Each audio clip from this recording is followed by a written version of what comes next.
Hey everyone, this is Tom Taylor, and we're back at the 2019 Grand National Roadshow Show in Pomona. These Facebook Live posts are sponsored by McGuire's car care products. So thank you very much, McGuire's, and of course they're brought to you by Waters Journal. So Waters Journal is celebrating 25 years of publication. So check out the website, and thank you for 25 years. And right now we're going to check out Brian Rusk's chopped 36.3 window, and we're here with the builder Brandon Flaner. How do you pronounce it? Flaner. Yes. Okay. This is Brandon, and he's with East Bay Speed and Custom. Yeah, Concord, California. And so you guys built the whole car. Correct. Did you do everything in-house? Was it like the chop and the paint and everything? Chop. The only thing we didn't do in-house was machine work and building of the engine and the upholstery. Fantastic. And then where are you guys? We are in Concord, California. Concord, Bay Area, okay. Yes. All right. So tell us about Brian's car. I mean, did this car come to you chopped? Was it an old custom or? No, it's actually a pretty neat story. Brian has been saving up for about 10 years to do a car exactly like this. It's his dream car. A 36.3 window. Chopped black 36.3 window is his dream car. All right. Brian's just a regular guy, got a 9-to-5 job, and he saved up for a long time to build this car exactly.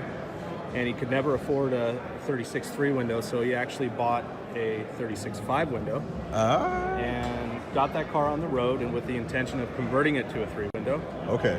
And chopping it to try and do it the cheap way, not being able to afford a 3 window from the beginning. So what was he going to do? Was he going to try to like lengthen the doors or try to find 3 window doors, or what was he going to do? Actually, an ad popped up on either the Ford Barn or the Ham, I can't remember, about 3 or 4 years ago, and there was a 36.3 window that was in a fire in Arizona.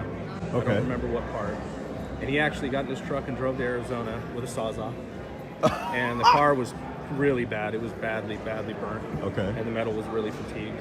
He actually cut the roof from the A-pillars through the quarters and around the catwalk, and took the doors and headed back to California with the intention of, we had been talking for a couple of years about doing the 3-window conversion. Okay, but those parts were pretty. I mean, they were pretty beat. They were bad. I mean, the metal gets fatigued. so fatigued Yes. it's so fragile. You start beating on it and it just breaks apart. It's just hard to work with. Yeah. It's been like a Neil. Absolutely. Yeah. So what he did is he actually brought us the 5-window and all the parts to make it a 3-window. And we were literally pulling the seat out of the 5-window and bracing up the body to start cutting it up and moving the door jambs back and converting it to a 3-window before we were going to chop it. And I got a phone call from a longtime friend nearby, Bob Monroe, and he had a 36.3 window for sale. And he's a really good friend of ours, kind of heard what was going on and what we were going to do, and he said, hey, look, this is probably a better idea than You think? Yeah. Save the guy some money and some trouble.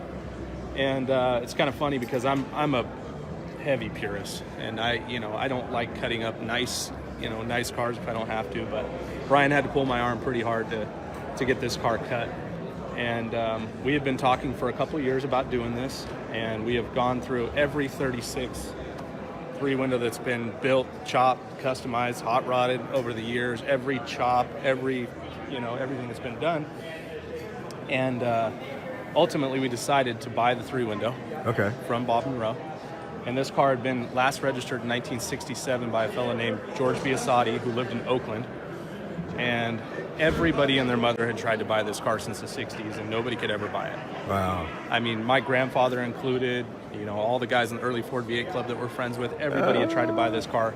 Nobody could buy it. All right, well, before we go any further, you showed me where the photo is of this originally, how you guys got it. So let me show that. It was a really nice car, original Washington blue car at one point. So there you go. That's what they started with. Pretty really cool. Nice, solid car, minimal rust. I was going to say, I don't see any rust. It had some spots on the floors, but the quarters were good. We had to replace one rocker. But it's just funny that this car had been tried to be bought so many times and it couldn't. Well, I'm sorry, early Ford V8ers, but I'm club members, but I'm glad this got snaked out from under you guys. They're great guys. Let me show this from the back, and then I'll come over and talk to you.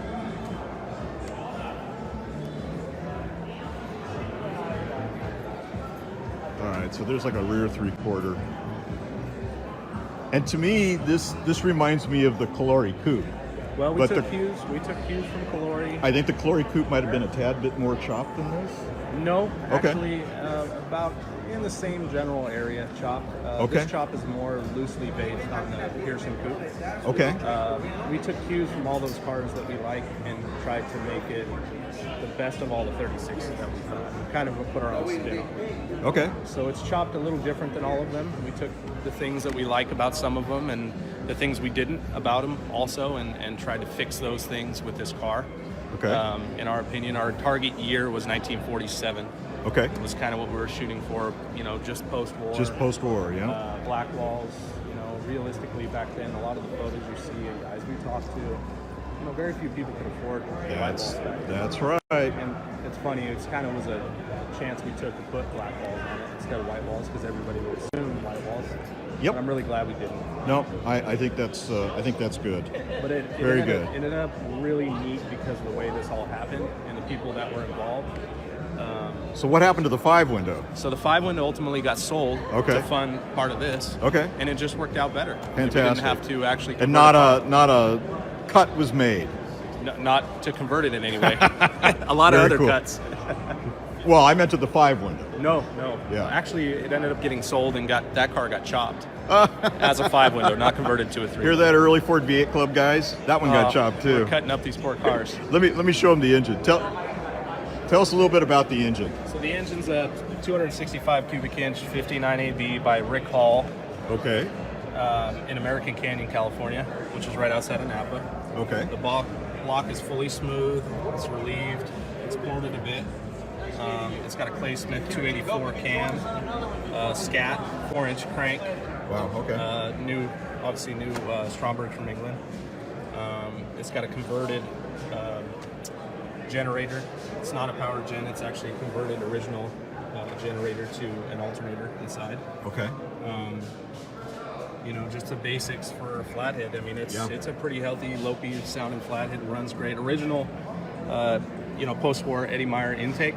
Right. And a Roscoe post-war Eddie Meyer heads. Okay. Crab ignition, 39 trans, 40 rear end with 325 gears. This car should be able to go down the highway about between 75 and 80, no problem. Very cool. Yeah. Very cool. And has it been on the road much? Not yet. We just No. finished it Wednesday. Ah. Yeah. We've been working on this car 2 years. Are these original Cal Custom hood sides? They are not. Those Okay. are actually Rootley new Okay. ones that we use. We actually had a lot of intention of doing some louvers or something fancy in the hood sides, but ultimately we decided not to because it wasn't helping the car. Yeah. Wasn't helping the car and wasn't helping It wasn't get making that it any heat better. out of there. Well, it wasn't making the car any better by putting something on the hood side. So a lot of the post-war cars ran solid hood sides, so we kind of carried that through. That's right. One of the Go ahead. one of the big items I want to show is the bumpers. Oh, okay. The bumpers are actually 40 holes in the wheel, and I've done a few sets on 36s, and I always thought they looked really heavy. So I actually sectioned through the center, left to right, 5/8 of an inch out of them. Okay. And then took 5/8 of an inch out of the spears here and made the whole bumper, a lot shorter and thinner. And the rear bumper's done the same way. All right, let's go see that. And then the headlights are smacked down on the... Yeah, those are actually 37 International headlights. Really? And the rear bumper is done the same way, except for we put a dip in it, almost like a 41 Ford wagon bumper would have. Yeah. And then I handmade the pan, the gravel pan behind the bumper. 39 Studebaker taillights, Right. 41 Ford gas door. Okay. We retain the top insert instead of filling the roof. Yeah. We actually lean the back of the roof forward and move the rear window down. Okay. 41 Ford dashboard, narrowed about 8 inches. 40 Ford column, 41 Ford column drop, 48 Packard steering wheel. All the garnish moldings were metal finished and chromed. The dash trim is 41 Ford standard, which is pretty hard to find. Yeah, deluxe was plastic, standard was pot Right. metal It was- back in the day. So Yeah. the deluxe was plastic. Funny how things have turned around now. Yep, and that dash trim is actually section 3 inches also. Wow. Wow. How do you weld pot metal? Well, we're lucky enough to have a guy named Dick Falk, who's a longtime legend in our area and all over. Has been customizing cars since the 50s. Okay. And he's our guy with pot metal. Really? He has his own techniques, gas welds it, and he's incredible. Wow. So he actually sectioned that for us. Okay. So we've had a lot of help from guys like him. I actually chopped the roof myself with Bob Monroe, the fellow we bought the car from. And, it was neat to have all these guys that we look up to, because we're primarily young guys, be a part of this project with us and have their hands on it, because that means a lot to us. Very cool. So, Who painted it? I did, actually. Okay. Yeah. Is it base coat, clear coat? It is base coat, clear coat. Okay. Yeah. It's the Mercedes Black. And who makes it? Who made it? It's a PPG. PPG? Yeah, Okay. PPG. Yep. And Daryl Schneider from Concord, California, and myself did all the body work. Okay. And I sprayed it and color sanded and polished it. Is it blacker? Is it blacker than one stage lacquer? I don't know. That's pretty hard to beat, but I would like to think so. Okay. I just wondered. Yeah. I mean, some people like Bobby Alloway. I mean, he swears that it's the blackest black. Well, the single And stage. yet other painters I know, they say not a base coat, clear coat can't be as black Well, as there's a black lot to lacquer. be said about that. When you're looking straight at the paint instead of through the clear to the paint, Yeah. you're getting that actual, you're getting more depth there. Yeah. But, if you use the right base and the right clear like this, I feel it's pretty deep. We've got the flipper caps.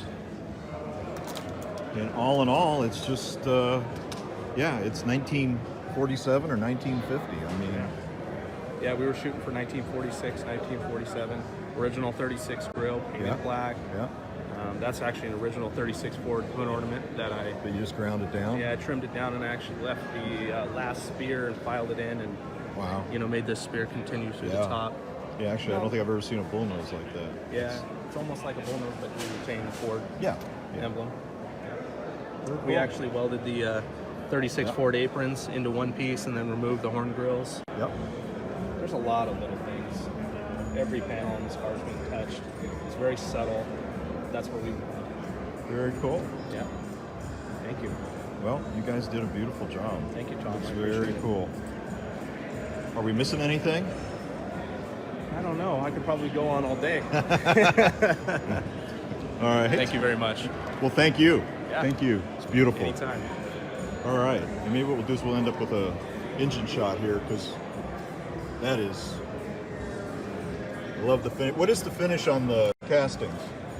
The finish on the heads and the intake and the oil pan is actually Cerakote. Okay. It's a ceramic, sprayable ceramic coating, and it's gas and oil resistant. I just wanted to do something a little different instead of polishing everything or leaving everything on bare aluminum. And it kind of went with the tones I was going for. As Well, far and as browns this and thing black. is kind of this whole car is kind of downplayed and subdued, so Absolutely. that's pretty cool. Yeah. I mean, I would suspect that back in the day, well, I don't know. Back in the day, it'd probably either be just raw as cast, cast yep. or it'd be polished. Absolutely. And, Yeah. and maybe not polished because it's more expensive. Sure. And nobody had any money. No, they would just put their speed parts on and go. Exactly. So, that's all the little stuff that we did to put our flair on it. We don't try not to get too caught up in being absolutely error correct without, putting our own spin on these cars. Sure. So, That gets to be tedious and boring. I'm well, sorry. it does. Oops. It I guess does. I shouldn't say it. I shouldn't impart opinion. Anyway, thank you again. No problem. Thank All you, right. Tom. Appreciate it. All right, so we're at the 2019 Grand National Roadster Show. If you're in the Pomona area, you got to come by and see it. And if not, stick around Riders Journal Facebook page. We're doing posts all day, talking to people about their cars. This is all sponsored by Meguiar's Care Products. So thank you very much, Meguiar's, and go to the Riders Journal website, 25th anniversary, and check out what we've got there. And we will be back with some more in just a tad.